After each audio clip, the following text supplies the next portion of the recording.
오늘도 반갑습니다. 맛있는 글씨 글맛입니다. 오늘의 주인공은 모방입니다. 모방이라고 불리는 글자에 대해서 알아볼 텐데요. 여기서 모는 각진 모서리를 뜻하는데 주로 네모를 뜻합니다. 오늘은 모방이 들어간 한자 10개를 골라서 여러분들과 어떻게 만들어졌고 뜻은 왜 그런지 알아보는 시간을 갖도록 하겠습니다. 참고로 오늘 소개하는 글자들의 발음은 모두 방입니다. 그럼 오늘의 글자 여행 빠르게 시작합니다.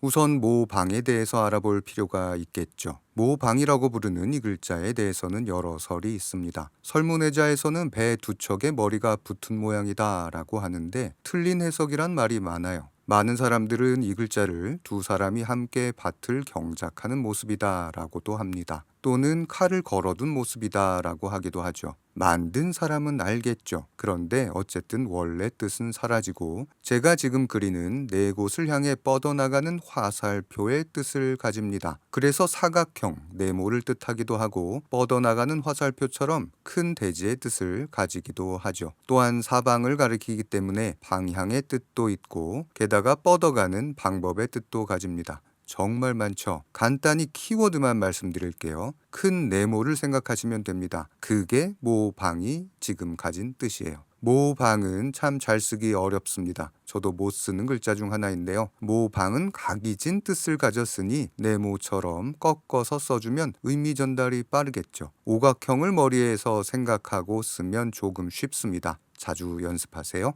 첫 번째 글자는 이렇습니다. 우리가 잘 아는 말씀 언이 있고 이 옆에 모방이 붙었습니다. 그럼 이게 무슨 방이냐? 아까 방을 설명한 화살표를 생각해 보세요. 방향, 장소를 가리킨다고 했죠. 그래서 이 글자는 말을 듣기 위해 사방을 다니는 겁니다. 의견, 뜻을 구하기 위해서 어딘가를 가는 걸 뜻하는데 방문의 뜻을 가졌습니다. 그래서 이게 찾을 방이라는 한자예요. 방문의 문이 그래서 물을 문입니다. 뜻을 얻기 위해 답을 찾기 위해 어딘가를 가서 묻는 게 방문인 거죠. 그래서 손수가 붙어 탐구하는 찾을 탐을 붙이면 탐방이 돼서 어떤 장소를 찾아가는 뜻이 되죠. 역사 탐방 이렇게 쓰고 있습니다.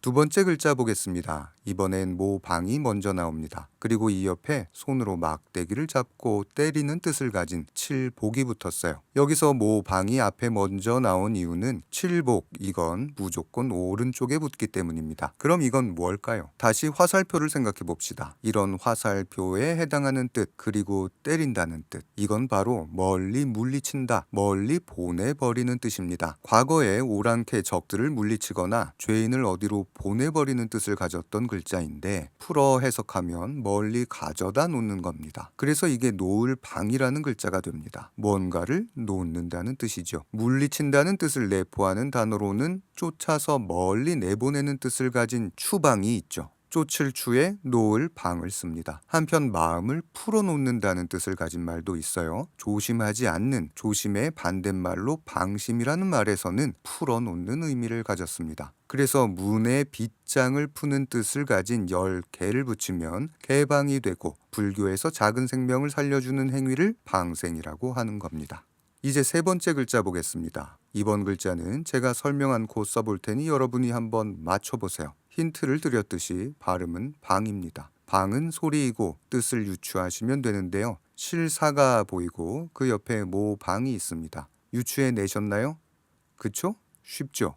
이해하게 되면 유추라는 과정을 통해서 굳이 외울 필요가 없습니다. 실이 사방으로 뻗어서 네모의 형태가 되는 거죠. 바로 실로 옷감을 짜는 뜻입니다. 방직에 쓰는 길쌈방이라는 글자인데요. 이 뒤에 실사와 찰흙시가 붙은 짤직이 붙으면 바로 방직이 됩니다. 찰흙시의 뜻은 뭉쳐진 거예요. 실이 뭉쳐진 뜻으로 짤직이라고 합니다. 그리고 방추라는 말에도 쓰는데요. 방추는 이런 모양이죠. 섬유를 비틀어 뽑아 추가 있어서 돌면서 감겨서 실이 만들어지는 거죠. 여기에 추는 쇠, 금에 식물잎이 아래로 늘어진 모양을 본뜬 드리울 수가 합쳐진 건데요. 드리울 수는 길게 늘어진 뜻을 가집니다. 이건 수련에서 한번 설명했었습니다. 위에 쇼츠 링크 나오는데 보신 후 꼭 다시 오세요. 이건 별도로 영상을 한번 준비토록 하겠습니다. 네 번째 글자입니다. 여기에 언덕부가 먼저 이렇게 나오고 이 옆에 주인공 모방이 붙었습니다. 왼쪽에 있을 땐 흙이 쌓여 올라간 언덕을 의미하는 언덕부이고 오른쪽에 있을 땐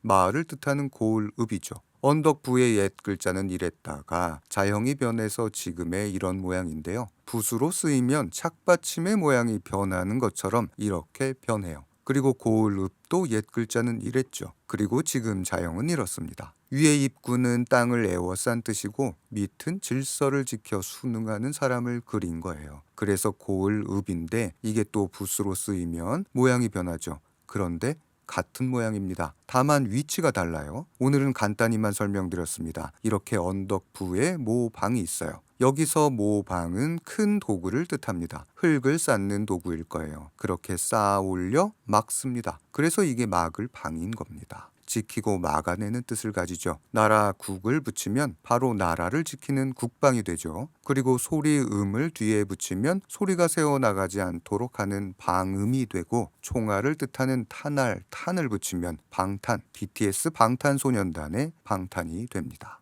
다섯 번째 글자 보겠습니다. 지금 쓰는 글자는 여자, 여이고 이 옆에 모방이 붙었는데요. 이것도 소리는 방입니다. 이 글자는 옛 글자가 따로 존재하진 않습니다. 옛날이긴 하지만 어느 정도 후대에 만들어진 글자인데요. 여자, 여가 앞에 붙으면 아름답고 예쁜 뜻일 수도 있고 나쁜 뜻일 수도 있습니다. 그런데 여기서는 후자예요. 이건 방금 설명한 막을 방에 여자, 여가 붙었다고 생각하면 됩니다. 누군가가 무언가를 막은 겁니다. 뭐를요? 내 갈 길을 막은 거예요. 그래서 이 글자가 바로 방해할 방입니다. 뜻 그대로 뒤에 해할 해를 붙여서 방해, 막아서 해를 끼치는 뜻이 되고 제가 좀 자주 쓰는 말이긴 한데 무방하다라는 말이 있죠. 없을 무를 붙여서 뭐뭐해도 무방하다 이렇게 쓰는데 방해될 것이 없다, 막힐 것이 없다의 뜻으로 괜찮다는 뜻입니다. 여섯 번째 글자 볼까요? 지금 쓰는 건 지게호라는 글자죠. 등에 매는 지게가 아니고 지게문이라고 하는 한쪽짜리 문을 가리킵니다. 이게 붙은 건 대부분 집을 뜻합니다. 그리고 이 밑에 모방이 자리 잡고 있어요. 지게호는 집 전체를 뜻하는 부수인데 여기에 네모를 뜻하는 방이 있으니 이게 집 안에 있는 방 아니면 무엇이겠습니까? 집방 혹은 방방이라고 부릅니다. 아주 쉽습니다. 그래서 안에 있는 방은 안방이죠. 여기서 안은 우리말 속 안을 뜻하는 안입니다. 그리고 지금은 카페나 커피숍이지만 옛날엔 모두 차 다를 써서 다방이었죠. 참고로 집실과 집방, 방방의 차이는 집을 뜻하는 한자편에서 소개한 바가 있습니다. 실은 맨 안쪽에 자리 잡은 공간이고 방은 실 옆에 자리 잡은 공간으로 실은 정실 부인이 방은 첩이 사는 공간이라고 설명드렸었죠.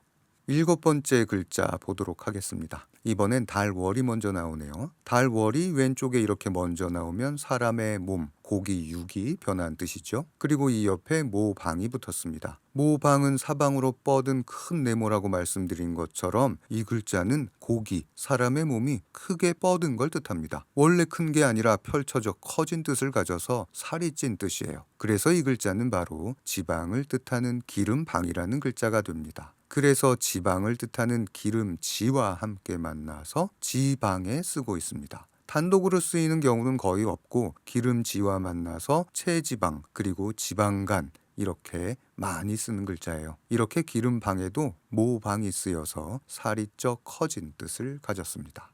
여덟 번째 글자로 이 글자를 한번 소개할까 합니다. 여기에 풀초머리가 있죠. 그리고 밑에 모방이 큼지막하게 붙었습니다. 풀초는 여기서 향기 나는 풀을 뜻하는데요. 이러면 풀향기가 모방처럼 뻗어 흩어지는 뜻을 가집니다. 이게 바로 향기방이라는 글자예요. 꽃다울 방이라고 부르고 있습니다. 방명록이라는 단어를 소개한 짧은 영상이 있었습니다. 여기에 쓰이는 방은 방문할 방이 아니라 꽃다울 방을 써서 방명이라고 하는데 방명은 바로 이름을 높여 부르는 말이죠. 그리고 꽃다운 나이를 방년이라고 하죠. 방춘이라고도 하는데 20세 전후의 여성의 나이를 뜻하는 말입니다. 방년 19세, 방년 20세 이렇게 말합니다. 방년 30세, 40세는 없어요. 9번째 글자로 넘어갑니다. 이 글자 깔끔하게 설명드리기가 조금 어렵습니다. 제가 지금 쓴 글자는 곁방이라는 글자예요. 보통은 사람 인변을 붙여서 이렇게 쓰는 경우가 더 많죠. 그런데 이것만 써도 곁을 뜻하는 글자입니다. 갑골문에서도 나타나는데 이런 모양이었습니다. 위는 토담의 틀을 본뜬 무릇범이라는 글자고 아래는 모방이 붙은 구조였는데 시간이 지나면서 지금의 자형으로 변했어요. 토담을 쌓아서 넓히는 과정을 본뜬 구조로 이해할 수 있습니다. 사방으로 뻗어나가고 펼쳐지는 뜻을 가졌던 글자예요. 담이 있었는데 또 옆에 담이 세워지죠. 그렇게 크고 긴 담이 만들어집니다. 옆에 쌓아 펼쳐지는 뜻으로 곁이라는 뜻을 갖게 되었고 또한 옆에서 보조한다는 뜻을 함께 갖습니다. 우리나라에서는 여기에 사람 인변을 붙인 방을 씁니다. 그렇게 옆이라는 뜻을 가졌고 가까울 근을 이렇게 붙이면 근방이 되어서 가까운 곳, 가까운 옆의 뜻을 갖습니다. 또한 옆에 본다는 뜻을 가진 볼관을 이렇게 붙이면 옆에서 보는 거죠. 그런데 옆에서 보기만 하는 뜻입니다. 그래서 방관한다 라고 하면 직접적으로 나서지 않고 보기만 하는 소극적인 뜻으로 사용되고 있죠. 이제 마지막 10번째 글자 보겠습니다. 지금 쓰는 건 말씀 언이죠. 말을 뜻합니다. 그리고 이 옆에 방금 소개한 곁방이 이렇게 붙었어요. 제 영상 자주 보신 자매님은 바로 이해하실 수 있을 겁니다. 이건 옆에서 말하는 뜻입니다. 어떤 말을요? 좋지 않은 말을 옆이나 근처에서 하는 거죠. 그래서 이게 헐뜯을 방입니다. 그런데 이게 왜 좋지 않은 말이냐고 물으실 수 있죠. 좋은 말도 옆이나 근처에서 할 수 있는데 말입니다. 아까 설명한 곁방은 담을 옆으로 쌓아 늘려간다는 뜻이라고 했죠. 담입니다. 막는 거예요. 그래서 헐뜯을 방은 말로 막는 뜻을 함께 가집니다. 그러니 좋은 말이 아니라 막는 말, 좋지 않은 말을 주변에서 하는 거죠. 그래서 헐뜯을 방입니다. 이 글자는 말씀원에 아닐 비가 붙은 헐뜯을 비를 써서 비방이라는 말에 씁니다. 아닌 말, 막는 말로 헐뜯는 게 비방인 거예요. 그리고 여기에 흙으로 쌓은 탑을 손으로 쳐서 망치는 뜻, 훼손시킨다는 뜻을 가진 헐회를 붙이면 회방이 되어서 남의 일을 망치는 방해의 뜻을 가지는 거랍니다. 오늘은 이렇게 네모, 큰 네모, 사방으로 뻗는 뜻을 가진 모방이 들어간 글자 10개를 알아봤습니다. 그런데 왜 이 글자는 소개하지 않느냐고요? 이렇게 앞에 모방이 들어간 글자들이 참 많죠. 이건 다음 시간에 소개해 드리도록 하겠습니다. 궁금하시면 구독과 알림 설정해 주시고요. 저는 다음 시간에 더 좋은 영상 준비해서 여러분 찾아오겠습니다. 오늘도 정말 감사합니다. 맛있는 글씨 글맛입니다.